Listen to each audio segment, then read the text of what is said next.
Hey guys, this is Anthony Morganti from AnthonyMorganti.com. This is episode 1 of Learn Lightroom 6, also known as Lightroom CC. If you purchase the program outright, it is called Lightroom 6. If you happen to subscribe to the Creative Cloud from Adobe, they refer to it as Lightroom CC 2015. Please be aware that throughout the video series I may refer to it as Lightroom 6, I may refer to it as Lightroom CC. As far as we're concerned, I'm talking about the same thing. And whichever version you own, whatever I do in the video, you'll be able to do in your version. Now, this video series comes on the heels of my very popular Learn Lightroom 5 video series, which are available on my website and on YouTube. I'm going to do this video series very similarly. All the videos will be for free on YouTube and on my website. You could stream them anytime. One thing I'm going to do different, and I'm very surprised by this, is I received a lot of emails from folks saying they wanted to purchase the videos. They either wanted to download them or they wanted to purchase a DVD. So when the video series is done, I hope in a couple weeks, I will have the videos available for purchase. And I will include in that purchase all the raw files that I use throughout the video, so you could work along as I work on the images. Now, this video is a quick start video, so I may gloss over some things in this video, but be aware we're going to be covering it in depth in a later video. So let's real quick just take a look at the workspace in Lightroom. You see the image that I have selected is in the middle, and on either side are panels, and this is cleverly called the left panel and this is called the right panel. Along the bottom they call this the film strip. These are all the images that I happen to have in whatever folder I have active at the moment. Along the top, this is called the module picker. Now in this video series we're going to be talking about the library module and the develop module. And in this video we're going to import some images into the library, and I'm going to develop one of those images, and then I'm going to export that image to show you how that's done. So let's import an image right now. Now, as soon as you plug in your memory card, Lightroom very well might begin the import process for you. And if it doesn't, all you have to do is go up to File, Import Photos and Video. And what happens is the import dialog pops up. And as I mentioned, this might have happened already. As soon as you plugged in your memory card, this box might have popped up. And you can see I have an SD card in here, and I only have, I think, 7 images or so, just for demonstration purposes. So we're going to import these images. Now, if for any reason Lightroom didn't find the images, you could navigate to them along this left panel. So as you can see, this is the SD card I'm using. It's an XT1. That's a Fuji camera, and these are the images right here. And it will find the images for you after you highlight the folder that the images are in. Now along the right panel we have some things. Smart previews allow you to work on the image if you have your images on an external hard drive and you don't always have that external hard drive plugged into the computer. If you click this box, Lightroom will create what they call smart images, so you could actually work on the image, process the image without the hard drive being plugged in. The downside of that is they take up a lot of space, so I do not have that checked. Don't import suspected duplicates, which I like checked. That's up to you. You can make a second copy if you want to copy the raw file from your SD card to a backup location. That's usually a good idea. In this case I have software that does that automatically, so I do not have that checked. And this is add to a collection. We're going to talk about collections in a later video. Now we could rename the files. I don't do any of that. We could apply during the import some develop settings, so you could actually add some processing as you're importing. I choose not to. You could do some metadata here if you had any, untitled presets, whatever. You could give it a name. One thing I do suggest you do though is put some keywords for the images. This is cityscape right here of these images here, and separate them by a comma. This happens to be Buffalo. Now I'm just going to do the 2 right now just for the sake of time. It is recommended that in most instances you put around 6 or more keywords in there, and this will help you later if you're trying to find an image. You could search by keyword and you could find the image. So Cityscape Buffalo. Now I'm going to put it into a subfolder, but before I jump into this, you can see here this is my area where the pictures are. This isn't actually where I store my images. It's going to my hard drive on my computer, and I don't want it there. I want it on my Lightroom hard drive, which is an external hard drive. So I have it called Lightroom Raw Images. So I don't want it up here. I'm going to click here, and I want it here. And you can see these are all my folders that have all my images in them. So I want it in Lightroom Raw Images. And I'm going to give it a name in a subfolder, and I'm going to call it Cityscapes, like that. Okay, so now if we look down here at the Lightroom raw files and we come down here, you can see that it's very dim, but it's Cityscapes. That means that Lightroom will create this folder, and you can see it's in my Lightroom raw files folder. This is where I choose to put it. Where you choose to put yours probably will be different. Now, I did the keywords. I have it chosen where I want it to go, and I gave a name to the subfolder that I want it to be in. And I'm going to click Import. Now, it will take depending on how many images you have and how fast your computer is and how fast your SD card is, it may take anywhere from 10 seconds like this, or it may take several minutes until it imports all the images. Now, we're still in the library module, and we have the images here. We have our film strip along the bottom. I could use the right arrow keys and the left arrow keys to navigate through the images. I choose now to go to the develop module right away. So I'm at the develop module, and I could see the images in this larger screen. Now, one thing I want to do though is I want more screen for the image. So I could close these panels down. In the left panel here, there's nothing here I need right now. So I'm going to close this down for now. I'm going to close this, if I could get my toolbar to go away, close that one down. And I'm even going to close the module picker up here down, so I have more room to see my image. Now I need my right panel open because these are all the adjustments I'm going to do. Now, even though the film strip isn't showing, I still could navigate through each image by hitting my arrow keys. So I'm just going to page through them, as we see. As you can see, I was actually creating a panorama right here. I was going left to right. Now, actually, this image is probably the better image, but I'm going to use this image because it's crooked, and I want to show you how to straighten it. So we're going to process this image.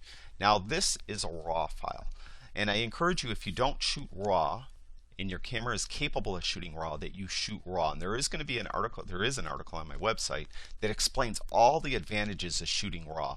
You have way more dynamic range. You have a lot more colors. You have a lot more information in a RAW file than you would in a JPEG. And I encourage you to shoot RAW if possible. The downside is when you look at it right out of the camera, it looks like crap. It doesn't look good. But that's why Lightroom is here. We're going to develop this image. Now, the cool thing about Lightroom, everything you do is non-destructive. So all these adjustments we do here are not touching the RAW file at all. Lightroom is going to do one of two things depending on how you have it set up. It's actually going to create another file, they call it a sidecar file, with all your adjustments go in the sidecar file, and Lightroom never writes or even touches anything in the RAW file itself. It just reads it. So the RAW file is never modified, and that's cool. If your computer ever crashed in the middle of an operation, it would corrupt the RAW file, and if it was an important RAW file, like you were shooting a wedding or something, that could be devastating. Well, to get around that, Lightroom never touches the RAW file. Everything is non-destructive. It's either put in that sidecar file as I mentioned, or it's written into the Lightroom library. By default, it writes it to the Lightroom library. Now, we're going to process this image as I mentioned. Along this right panel here, you can see these are called tabs. We have basic, tone curve, HSL, split toning, and so on all the way down. You could do them in order. You could jump around between the different sections. It's really up to you. There's no set way to do it. Now, I typically start in the basic panel, and you can see we have all these adjustments, exposure, contrast, and all this. Now, Right now, as I look at the image, the white balance is fine. So I do not have to do any adjustments for white balance. That means the temperature and tint look okay to me. So I'm not going to adjust any of those. In a later video, we will do a white balance adjustment. So we will be doing that. Now, the main adjustments in the basic panel though are right in here. And these are exposure, contrast, highlight, shadows, whites, and blacks. And this can be confusing to folks. So I'm going to show you a relatively easy way that you could adjust these. And I don't often do it this way, but for a beginner, if you are a beginner with Lightroom, try it out this way and you'll find that this will work very well. Now you could, of course, right here where it says auto, you could click on auto and it will automatically adjust all these, as you can see here. And you know, it's got a decent picture, I guess. But you know, the whole idea of using Lightroom is so you could adjust it to your taste and to what you like to do. So we're not going to do auto. So I want to undo these. Well, just down here, reset. If you ever make a mistake, you ever have it, you went through and you adjusted about 400 things and you don't like what it is, you could click reset down here. One other thing I want to make you aware of, if we go over and open this left panel again, if you go in history right here, you could see it keeps track of every step. Watch, I'm going to move contrast. I'm going to move this whites. I'm just moving these arbitrarily. I'm not really messing around. You can see every step was taken note in here. And if I didn't like this highlights adjustment, I could just go one step before it, and it will go before I adjusted that highlights slider. The white clipping, see, I just, so, and you can see the picture changes. So all the steps you do are kept track over here. Now if I want to start from the beginning again, as I mentioned, I could hit this reset button down here, or I could just click at the very first thing here, which was import, and we're right back where we started. You can see all the sliders are right in their default positions. So we're going to close that down. Now we're going to adjust this shot. Now the first thing I like to do is I like to do the highlights and the shadows first. What I'm going to give you now is a quick way to do it as you're beginning, and as we get through the videos you're going to see that there's other ways you could adjust these. So highlights, what I often do is, you can see the picture is relatively underexposed. That's because I exposed for the highlights. That means I underexposed on purpose, so I had detail in the clouds and the sky.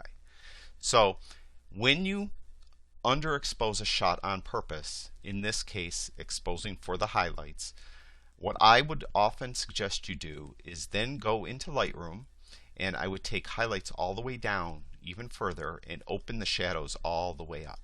Now you can see it's got kind of a blah flat look to it, but it did open up a lot of the shadows and the darkness that was down here in the buildings. Now the next thing I like to do is I skip whites and blacks for now, and I add clarity to the shot. Clarity is called mid-tone, or it's mid-tone contrast. So what it does is, you can see if I go way far to the right, it's really making it look sharper. It really isn't a sharpness control, but it kind of gives that effect. See now if I turn clarity all the way down, how it made it look less sharp. So we're going to turn clarity up pretty high. I'd say around 40. Now be aware that as you turn clarity higher, you will often get noise in the image. You know, so that's a downside of it. Also, if you have people in the shot, portraits, or just a group of people, turning clarity really high will really make their skin tone look bad. So you don't always want to turn clarity way up.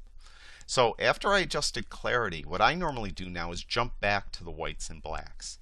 And I'm going to show you two different ways to adjust the whites and blacks. One is to get a technical adjustment. To get a technical white point, that's what this is called, adjusting the white point. Hold the shift key in and double click on where it says whites. And you can see it automatically adjusted the whites so that our histogram is not being clipped. It's right to the edge. Now we're going to get a technical adjustment for the blacks. So we're going to hold that shift key in again, and we're going to double click right on the word blacks. And it did adjust it slightly to -7. Now it has a perfect technical adjustment. Now you may not want to do a technical adjustment. You may want to adjust it to your taste. Now another way to do it is I'm going to reset these sliders. And if you ever want to reset one slider, right where it says the name of the slider, in this case whites, now I do not have any key pressed. I'm just going to double click on where it says whites, and it put the slider back in the middle. I'm going to double click on blacks, and it put that right back in the middle. So we reset these sliders. Now another way to adjust these, if you so choose, is hold the Alt or Option key in. Now it's Alt if you have a PC, Option if you have a Mac, and then click on the slider with your mouse left button, and you can see that when I clicked on the white slider, the screen turned black. Keep moving the slider to the right until you see stuff bleed through the image. You see it's coming through, and you could get used to this and get it adjusted to your taste. Typically for whites, I prefer to have it backed off so that just nothing is showing, like right there. Now for blacks, you would do the same thing. You would hold that Alt or Option key in, click on the black slider, and this time we're going to have to move it to the left, and you can see almost immediately stuff is bleeding through. Now I like my black sliders adjusted a little stronger than the whites. So in the whites, how I adjusted it so that everything that was bleeding through just disappeared. I like adjusting the black so I have considerably more bleeding through, like right about there. Okay, so now this basic panel is pretty much done. Now if I wanted to add some vibrance to the shot or saturation to the shot, I would adjust these sliders. Now vibrance will adjust every single color that isn't already saturated. That's what it does. Now saturation though will adjust every color whether it's saturated or not. So in this case I don't really want it more saturated like that, so I'm going to reset that, but I would like maybe a little more vibrance, so I'll bring that up a little, and you can see that's a more subtle adjustment, and I usually prefer to adjust vibrance over saturation. Some people adjust both, and maybe you would too, so if you do, feel free. So really, as far as I'm concerned right now, the basic panel is done. Now if I wanted to see the before and after, you could hit the Y key on your keyboard, and you could see here's the before shot and here's the after shot. Hit the Y key again and we come back to the after shot. Now if you have an American keyboard or a North American keyboard, you could hit the backslash key, and the backslash key now will revert back and show us the before image. You can see right up here it says before. We'll hit the backslash key again and we go back to the after image. Now some European keyboards do not have a backslash key, and it's different depending on what country you're in. I think in France, if you hit Shift S, I believe, I might be wrong on that, that will have the same effect as having the backslash key. So if anyone knows the shortcut key for a European keyboard, post it in the comments below so everyone else could know it. That would help everyone out. Thank you very much for that. Now the basic part of this adjustment, as far as I'm concerned, is done, as you could see. So we're going to close that down. Now there's a lot of blue in here, and I think I want to enhance the blues a little bit. So I'm going to go to this HSL Color B&W panel. I'm going to open that up, and you can see under HSL there's 3 different tabs. There's hue, saturation, and luminance. I'm not going to adjust the hue of any of the colors, but I am going to adjust the saturation of the blues a little bit. I'm going to increase it. Now you can see if I increase it greatly, you can see what it does. Now I'm just going to increase it very little, like plus 15. Alright, then I'm going to go to the luminance section of this HSL panel, and I'm going to go to the blues again, and you can see now if I move it right, luminance is making it brighter. If I move it left, it's making it darker. And I want to make it just slightly darker. So I'm bringing the blues, I'm making the blues a little more saturated and a little darker, as you can see. So we're going to close that down. We're done with that. Now we're going to jump to the detail panel. This confuses a lot of people. This is sharpening and noise reduction. And I will have a video that will cover sharpening and noise reduction fully. You're going to know everything about sharpening and noise reduction. But believe me when I say this, if you're in a hurry and you just want to adjust sharpening and noise reduction so that they're pretty much perfect, I mean 80% to 90% perfect, Adjust the sharpening amount to around 70. Somewhere in 70. 71's fine. Adjust noise reduction so it's around 40. Somewhere in the 40s. And you're done. That will do a good job in most images. Trust me on that one. All right, now I mentioned this image is crooked. So we're going to go to lens corrections. Now in this case here, this specific lens and camera that I used has a built-in lens profile. In probably the next video, if not video 3, I will actually cover what to do if your lens profile isn't built in. So we're going to talk about that in a future video. But right now, we want to just straighten this. And the easiest way to straighten the image is you go to lens corrections under the basic tab, and we go here to auto. And as soon as I click auto, you can see it straightened the image. Now, there's nothing to say that once you adjust stuff, you can't go back and readjust. Now, as I'm looking at it, it looks like it's still a tiny bit dark in here to me. So I'm just going to bring my whites to the right a little. I'm sorry, the blacks to the right a little bit. Now, I'm not holding the Alt or Option key in like I did before. I'm not holding the Shift key in and double clicking on it. I'm just adjusting it by eye. And don't be afraid to do that. This is your image, and it's you know, you're the artist of your own image. So adjust it till you like it. And again, I'm going to hit the backslash key. There's before, there's after. I'm going to hit the Y key. That's always a nice way where you can see it side by side, before and after. And then I think I'm going to do one more thing. I'm going to go down here to Effects, and I'm going to go to Post Crop Vignetting. And what you could do is you could go to the right and add a white vignette, or go to the left and add a black one. I'm just going to add a very, very slight black vignette, -12. And what that does, it helps pull everyone's vision towards the middle of the frame. So a very, I guess, slight black vignette is being applied to the image. And that's it. I think this image is adjusted just fine the way it is. So I'm done. Again, this is before and this is after. There's the side-by-side view. Okay, now I'm done. How do you save it? Well, you don't have to. I could close Lightroom down. I could open it up a year later, and this image will be saved automatically. It'll look just like this. So you don't have to worry about saving the image.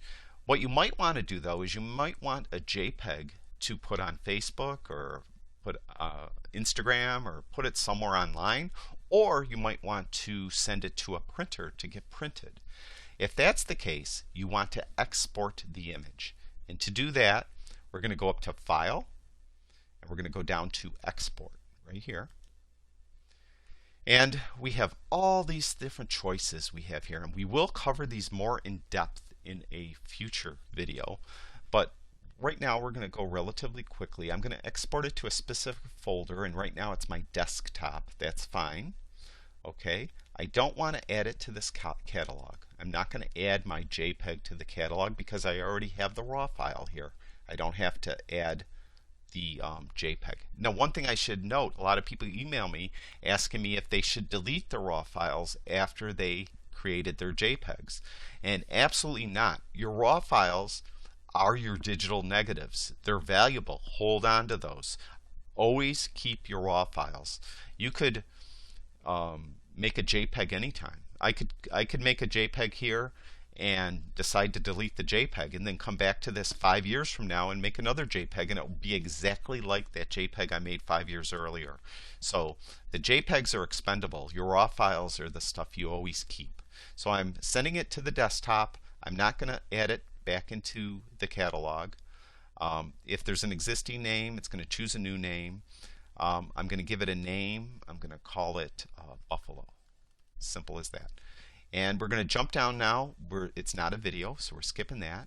We have different image formats. As I mentioned, we're going to do a JPEG. You could do PSD, which is a Photoshop file, a TIFF file, a DNG, which are those raw files that are proprietary of Adobe. So we're going to leave it there. I want 100% quality. sRGB color space. We're going to talk more about color space in a future video. We're not going to limit the file size at all. I'm not going to resize this image. I'm not going to make it smaller or anything like that. Resolution.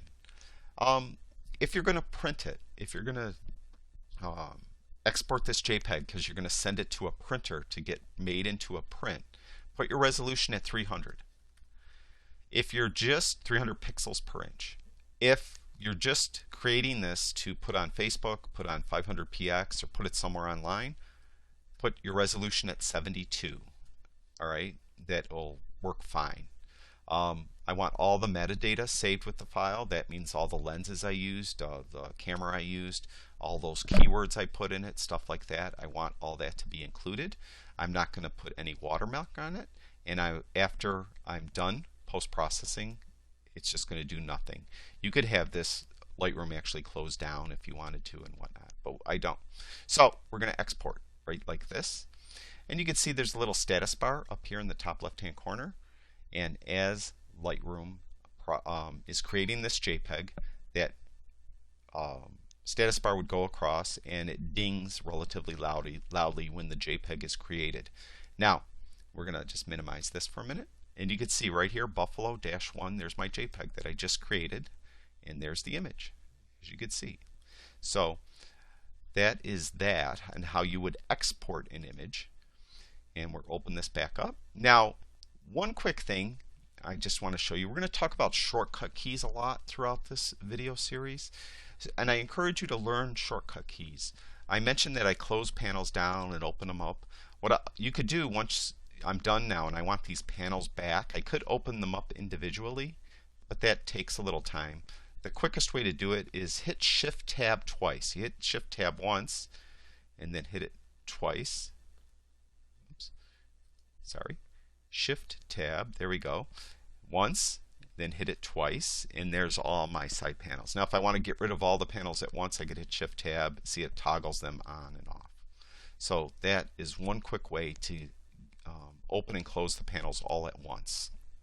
So that's it for this quick start video. I hope that made a lot of sense. And as I mentioned, I glossed over a lot of things, but we will be covering them more in depth in future videos. In episode 2, we're going to process another image, and we're going to use some of the tools that are available in Lightroom, the brush tool, the spot removal tool, and so on. So be looking for that in episode 2. I'd like to thank everyone that subscribes to my videos. Thank you very much, and I'd really appreciate it if you haven't already to go to YouTube and subscribe to my YouTube channel. That's it for now. I'll talk to you guys soon.